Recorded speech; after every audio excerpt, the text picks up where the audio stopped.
खारुतायचा का नाही वाटा उचलून आपण वाचन केलं पाहिजे, एकमेकाला पुस्तकं भेट दिली पाहिजे. द्रोधी सरना माहिती आहे की आम्ही निलंगा तालुक्यामध्ये एकमेकाला हे मान सन्मान सत्कारापेक्षा पुस्तकं देतो आणि पुस्तकाची भेट देऊनच आम्ही आमचे कार्यक्रम सुरू करत असतो.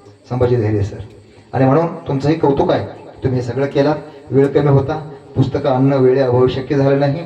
रुपये गोळा करून इथली ही जयंती साजरी होते, हीच खूप मोठी गोष्ट आहे. परंतु एक गोष्ट खूप चांगली आहे की डॉल्बीच्या तालावर नाचणारी पोरं इथं नाहीत.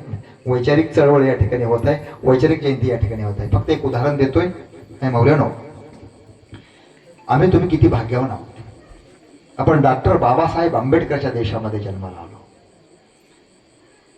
जगामध्ये 2-3 व्यक्तीचं नाव सांगितलं जातं भारताच्या संदर्भामध्ये आणि भारताची ओळख दिली जाते. त्याच्यामध्ये डॉक्टर बाबासाहेब आंबेडकरांचे नाव आहे. काय आहे ते तुम्हाला सांगतो.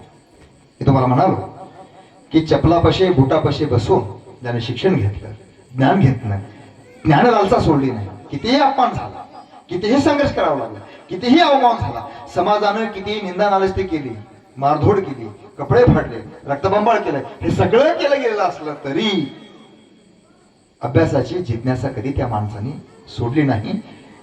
त्या माणसाची ही कथा आहे. तुम्हाला माहिती असावं की जगातल्या सर्वश्रेष्ठ 5 विद्यापीठामध्ये कोलंबिया विश्वविद्यापीठाचा उल्लेख होतो.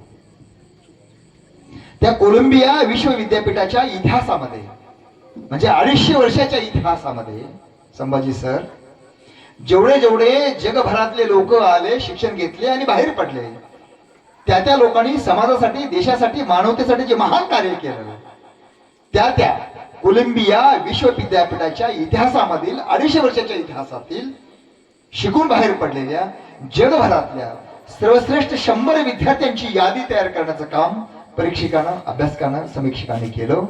97 लोकांची यादी तयार झाली. 3 लोकांची यादी शिल्लक राहिली होती.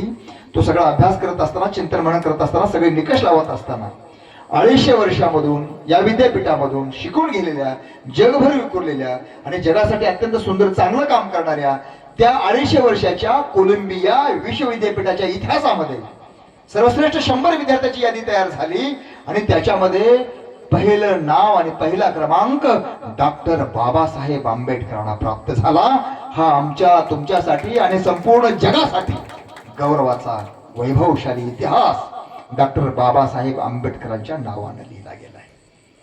हे भाग्य भारताच्या इतिहासामध्ये एकमेव भारतरत्न डॉक्टर बाबासाहेब आंबेडकरांना प्राप्त झालं.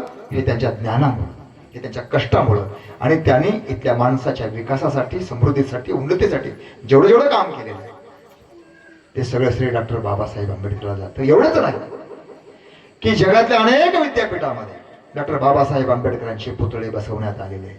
जगामध्ये अनेक देशामध्ये डॉक्टर बाबासाहेब आंबेडकरांच्या नावानं वेगवेगळ्या गोष्टी त्या ठिकाणी चालतात.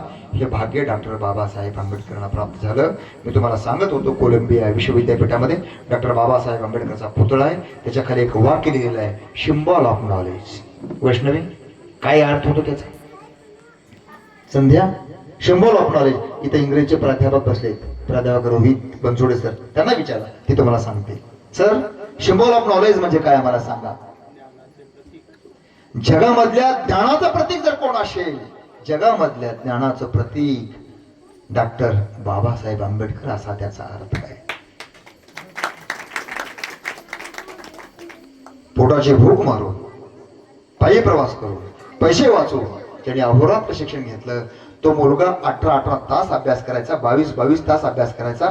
संध्याकाळी अभ्यासाला बसलेला हा माणूस सकाळी 7-8 वाजेपर्यंत सुद्धा अभ्यास चालू असायचा. पेपरवाला भया यायचा ना, म्हणायचा, हो भीमराव पेपर कुठे ठेवू? ते फक्त इशारा करायचे, पेपरवाला पेपर टाकायचा, निघून जायचा. 8-8:30 वाजलेत. संध्याकाळी 7ला बसलेला, सकाळी 8-8:30 वाजतायत. दूधवाला भया येतो आणि म्हणतो की दूध कुठं ठेवायचं? ते इशारा करता, दूध तर ठेव. म्हणजे आपल्या अभ्यासामध्ये कुठलाही कसलाही व्यत्यय न येऊ देता किती अभ्यास केला, किती पुस्तक, हजारो पुस्तकं वाचली. 40,000 पुस्तकाचं ग्रंथालय डॉक्टर बाबासाहेब आंबेडकरांचं. प्रत्येक पुस्तक वाचलेलं, टिकमार्क केलेलं, टिपण काढून ठेवलेलं, खुणा करून ठेवलेलं. किती अद्भुत व्यक्तिमत्व जगाच्या पाठीवर. हे कुठेतरी आम्ही तुम्ही या जयंतीच्या निमित्ताने समजून घेणं अत्यंत गरजेचं आहे. आणि म्हणून मी माझ्या विषयाला पूर्ण देताना मी एवढंच सांगेन की डॉक्टर बाबासाहेब आंबेडकर हे दलित जातीचे नव्हते, शूद्र जातीचे नव्हते, महार जातीचे नव्हते, ते जगभरातल्या सगळ्या मानवतेचे होते. या दृष्टिकोनातून ह्या सगळ्या मंडळींनी डॉक्टर बाबासाहेब आंबेडकर ज्या दिवशी समजून घेतील त्या दिवशी डॉक्टर बाबासाहेब आंबेडकरची खरी जयंती साजरी झाली. डॉक्टर बाबासाहेब आंबेडकर जे वाटत होतं की माझी जयंती साजरी करू नका, लोक म्हणत होते की आम्ही तुमची जयंती साजरी करणार आहोत, तेव्हा मी तुम्हाला सांगितलं की डॉक्टर बाबासाहेब आंबेडकर काय म्हणाले, माझी जयंती साजरी करू नका, माझे जे स्वप्न, माझं जे काम राहून गेलेलं आहे त्या कामाला पूर्ण करण्याचं काम तुम्ही करा, त्यातच माझ्या जयंतीचं सुख आहे आणि त्यातच माझ्या खऱ्या अर्थानं गौरव आहे, असं डॉक्टर बाबासाहेब आंबेडकर म्हणाले.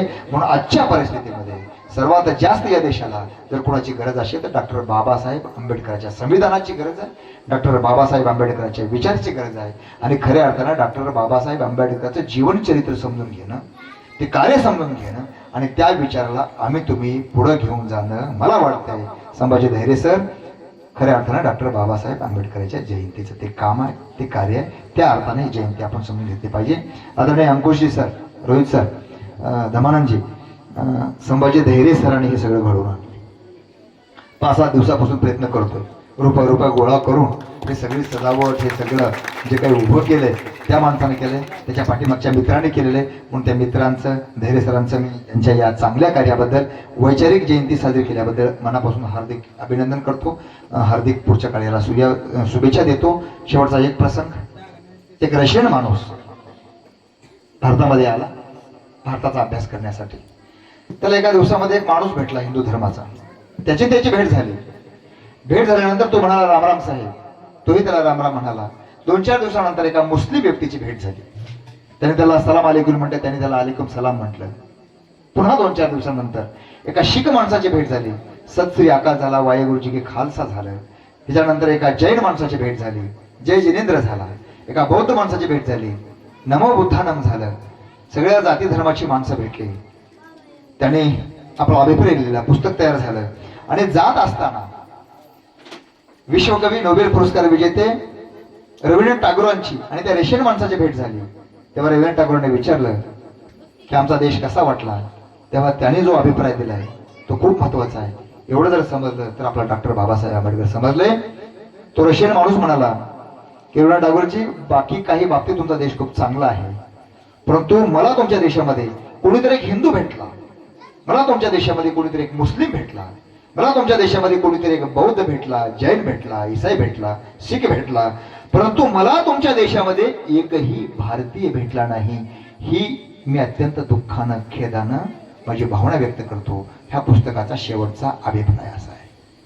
आणि म्हणून डॉक्टर बाबासाहेब आंबेडकरांचे 2 वाक्य, मी प्रथमतः आणि अनंतिमतः भारतीय आहे, हे ज्या दिवशी या देशातल्या राजकारणाच्या मनामध्ये ठसेल, मनमस्तक मनगटामध्ये ठसेल आणि प्रत्येक या देशाच्या नागरिकाला असं वाटेल की मी या देशातल्या प्रत्येक घटना प्रसंगाकडे भारतीय म्हणून बघेन, त्या दिवशी खऱ्या अर्थानं डॉक्टर बाबासाहेब आंबेडकरांच्या आत्म्याला खऱ्या अर्थानं शांती प्राप्त होणार आहे आणि खऱ्या अर्थानं त्यांच्या विचाराची जयंती साजरी होणार आहे.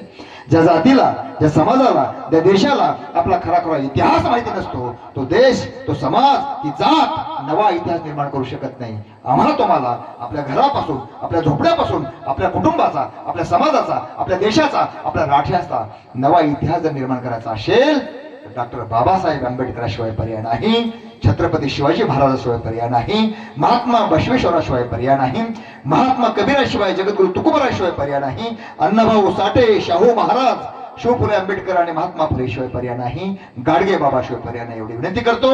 जय भीम, जय शिवराय, धन्यवाद.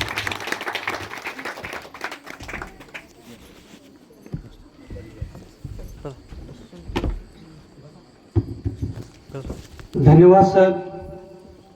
आपल्या वाणीतून